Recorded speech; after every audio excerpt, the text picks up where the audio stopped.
What's going on, everybody? It's Frito here for Your Destiny. We've been doing some research and setting together a best Dawnblade Warlock setup guide video. In the process of doing that, we stumbled on something that we're not sure if it's intentional or just a bug, and it comes between two abilities trying to work at once, and one overriding the other in an unintuitive way, I think. And the first one comes from what I deem to be the very best exotic armor piece for the Dawnblade. The Starfire Protocol gives you an extra fusion nade, and fusion nade kills grant rift energy, but not just any rift energy, it fully recharges your rift, allowing for a rift lock playstyle that's really supportive and yields for some serious ability spam when you combine it with the other Dawnblade subclass perks. The Attunement of Flame skill tree I think is more popular probably. Buffing Daybreak, extending its duration, it feels really good, but it's actually the Attunement of Sky that I think is even better, but there's a bit of a problem when trying to combo this skill tree with that sick piece of armor. I'll get more into the ins and outs of how to utilize this in the upcoming Warlock video that I'll be making, but cutting right to the chase, Heat Rises is the key takeaway from this skill tree that allows airborne kills to recharge your nade and melee, which is made easier since you're able to shoot ADS and throw nades while gliding. It really lets you farm up the cooldown generation that it provides. The only problem is, I ran into this like it was a brick wall. I had significant inconsistency when trying to utilize both abilities at once, and I didn't realize what I was doing. Sometimes it seemed like the fusion nade would work, get my rift back instantly, and then other times it just seemingly randomly didn't work, and I couldn't figure out why till I did some Googling and found out that other players were having the same problem. And what it comes down to is that both of these abilities cannot stack. If you're in the air, Heat Rises takes over and you can't get both benefits at once. So essentially, if you're in the air and get a fusion nade kill while midair, you won't be getting any rift energy bonus. You'll only get the subtle perk that Heat Rises gives you. Now, playing around this isn't too bad, because if you know, you just intentionally get your feet on the ground in order to get fusion nades to regen your rift.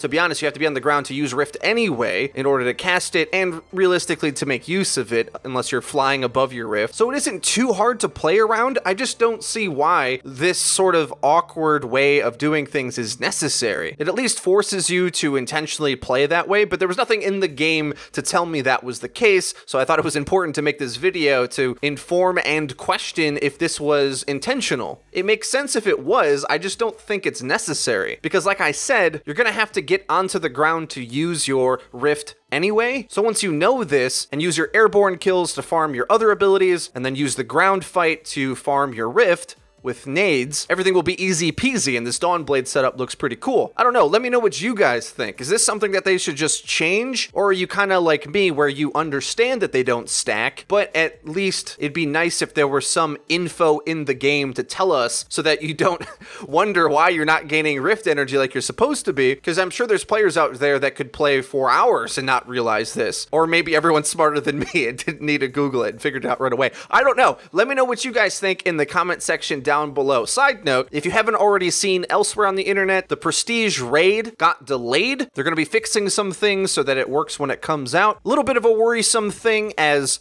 content this game badly needs, so if this isn't done, does that mean other things maybe are trailing behind? I don't know. I hope the Bungie team partner up with like Red Bull or something and really start getting this end game content rolling, because we definitely don't want that DLC to be buggy or have to be delayed as well. But at least tomorrow does have the Nightfall Iron Banner coming out, which we'll be covering tomorrow. If you enjoyed the video and found it useful, please leave a like. It really does help us out and lets us know that you're enjoying the content. And if you haven't already, please subscribe for more videos like this as well to see our full Dawnblade Warlock video, which will be coming out soon. So be sure to hit the bell icon so that you get notified when that video comes out. Link to the description, you can check out our Twitter. That's been it for me. I've been Frito for Your Destiny. I'll see you guys next time.